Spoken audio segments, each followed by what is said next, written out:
আপনারা অবগত আছেন যে গত 23 তারিখে আমাদের হাতিরঝিল এলাকাতে হাতিরঝিল থানায় একটা উঠতি বয়সের ছেলেদের মধ্যে দ্বন্দ্বের ফলে একজন শিপন নামের একজন ছেলেকে ছুরিকাঘাত করে হত্যা করা হয়। এই ঘটনার পরপরই আমাদের ওয়েস্ট ডিভিশনের ডিবির একটি চৌকস টিম এটা তদন্ত শুরু করে তারা ইতিমধ্যে 3 জনকে গ্রেফতার করেছে সরাসরি যারা এই হত্যাকাণ্ডের সঙ্গে সম্পৃক্ত। তারা হলো মিস্টার আজাদ, সুজন এবং ইব্রাহিম। তাদের বয়স 20-এর কাছাকাছি হবে। তো তাদেরকে জিজ্ঞাসাবাদ করে প্রাথমিকভাবে জানা যায় যে হাতির ঝিলের যে মাঝখানে ঝিলের দুই পারে, একদিকে হলো বেগুনবাড়ি আরেকদিকে হলো মধুবাগ, এই দুই পাড়ার মধ্যে তাদের ছেলেদের ফ্রেন্ডসদের মধ্যে একটা পারস্পরিক দ্বন্দ্ব চলেই আসছিল দীর্ঘদিন যাবৎ। দ্বন্দ্বের কারণ হিসাবে দেখা গেছে যে হাতির ঝিলে বসা নিয়ে ব্রিজের উপর বসবে, তারপরে বসার সময় তারা বিভিন্ন স্টাইলে করবে ইত্যাদি নিয়ে তাদের মধ্যে মনস্তাত্ত্বিক দ্বন্দ্ব চলে আসছিল। পাশাপাশি মধুবাগের একটা মেয়ে, যে মেয়েটাকে নিয়ে ঘটনার সূত্রপাত, মধুবাগ এলাকার যে মেয়েটি, তার সঙ্গে একটা প্রেমের সম্পর্ক ছিল। যে ছেলে আজাদ বেগুনবাড়ির, তার একটা সম্পর্ক ছিল এবং তার ফ্যামিলির মাধ্যমে একটা বিয়ের প্রস্তাব পাঠায়। তারপর বিয়ের প্রস্তাব নিয়ে যেদিন যায় সেটা হলো 21 ফেব্রুয়ারি। 21 তারিখে তার বাড়ি থেকে ওই মেয়ের ফ্যামিলির সঙ্গে কথা বলে যখন বেরোচ্ছিল, তখনই ওই এলাকার যেই ছেলেগুলা, ওদের একজনের সঙ্গে এই মেয়ের হয়তো আর একটা সম্পর্ক থাকতে পারে, বাট তারা বিষয়টাকে পছন্দ করে না। যে ওই বেগুনবাড়ির ছেলেরা এখানে এসে আত্মীয়তা করবে, তারা বিয়ের প্রস্তাব দিবে, এটা তাদের ইগোতে লাগে।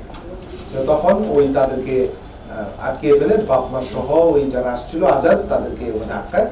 পরে উপায়ন্ত না দেখে ওই আজাদের মা ওইখানকার হাতিরঝিল থানায় গিয়ে অভিযোগ করে পুলিশের সহায়তায় তারা এখান থেকে ছাড়া হয় এবং বাসায় চলে যায়। তো এই ঘটনার পরে 23 তারিখে শিপন এবং মানিক মোটরসাইকেলে যাচ্ছিল ওই পথ দিয়ে বেগুনবাড়িতে। ওটা যখন ওখানকার ছেলেরা দেখে, আজাদ তারা দেখে, তাকে মোটরসাইকেলে তাদেরকে গতিরোধ করে তাদের উপর চড়া হয়। 6-7 জন মিলে তাদের উপর চড়া হয় এবং তাদেরকে পর্যুপুরি শিপনকে স্টেপ করে এবং তাকে হাসপাতালে নেওয়া যাওয়ার পরে শিপন মারা যায়। মানিককেও তারা আহত করে এবং মানিক এখনো হাসপাতালে ভর্তি আছে।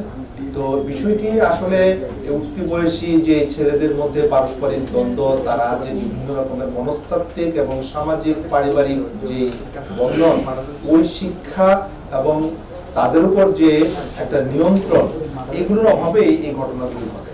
তো তাদের যে স্টাইলে তারা চলাফেরা করে, দেখা যায় যে তাদের মাথায় চুল, তারপরে মানে পোশাকের ধরন, তাদের কেসের ধরন, চলাফেরার ধরন, এগুলির মধ্যে এক ধরনের ফ্যান্টাসি কাজ করে। এই ফ্যান্টাসি গুলা থেকে মনস্তাত্ত্বিক দ্বন্দ্ব তৈরি হয়, আধিপত্য এবং তাদের পারস্পরিক দুই এলাকার মধ্যে কে কার উপর আধিপত্য বিস্তার করবে ইত্যাদি বিষয় নিয়ে যে দ্বন্দ্ব তৈরি হয় এই অল্প বয়সের ছেলেদের মধ্যে, ওখান থেকেই আপনার ইগোর সমস্যার কারণে এই দ্বন্দ্বগুলির ফলে এই ঘটনাগুলি ঘটে।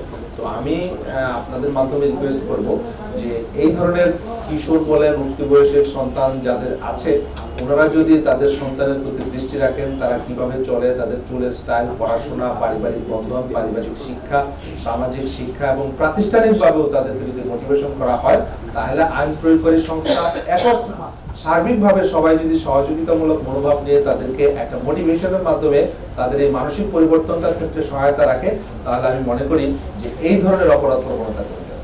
একজন যুবলীগ, তার বিরুদ্ধে ইতিমধ্যে 3টি মামলা হয়েছে এবং র্যাব টোটাল বিষয়টা তারা এতদিন তাদের কাছে ছিল, আমাদের কাছে হস্তান্তরিত হয়েছে গতকালকে, রিমান্ডে আমাদের কাছে আছে। তো ইতিপূর্বে আপনারা যে সমস্ত তথ্য, ভিডিও চিত্র আপনারা দেখেছেন বিভিন্ন পত্রপত্রিকা এবং মিডিয়াতেও সেগুলি প্রচারিত হয়েছে, তো এই বিষয়গুলোতে আপনারা অবগত আছেন। পরবর্তীতে আমরা তদন্ত করে দেখব, আমাদের কাছে যে কদিন মামলাটা আছে আমরা তদন্ত করে দেখব যে এটার পিছনে তার অর্থের উৎস কি, তারা কিভাবে এত আধিপত্য এবং এত বেপরোয়া জীবনযাপনের পিছনে কিসের ইন্ধন, কিভাবে এটা হলো, এই সবগুলো বিষয় আমরা তদন্ত করে দেখব এবং অনৈতিক কোনো বিষয় যদি এর পেছনে থাকে সেগুলো বের করার চেষ্টা করব। নেত্রী পরিচয় দিয়ে তাদেরকে এই নেত্রীকে কারা প্যাট্রোনাইজ করেছে, কারা যাতায়াত করতো এবং এখানে কোনো অনৈতিক বিষয় আছে কিনা, এখন তার যে আর্থিকভাবে তার চলাফেরার ধরন এবং তার যে আর্থিক অবস্থা, এর সঙ্গে সঙ্গতি কতটুকু আছে, আয়ের উৎস কি, সবগুলো বিষয় তদন্ত করা হবে। আমরা তো মামলাটা মাত্র গতকালকে পেয়েছি। তো এখন একটা হোটেল কর্তৃপক্ষ এখানে কি ধরনের অসামাজিক কার্যকলাপ চলত, সেখানে এই হোটেলের মধ্যে সে কেউ যদি ভাড়া নিয়ে থাকে সঠিকভাবে, তাহলে তো এখানে হোটেল কর্তৃপক্ষের কি রোলস আছে।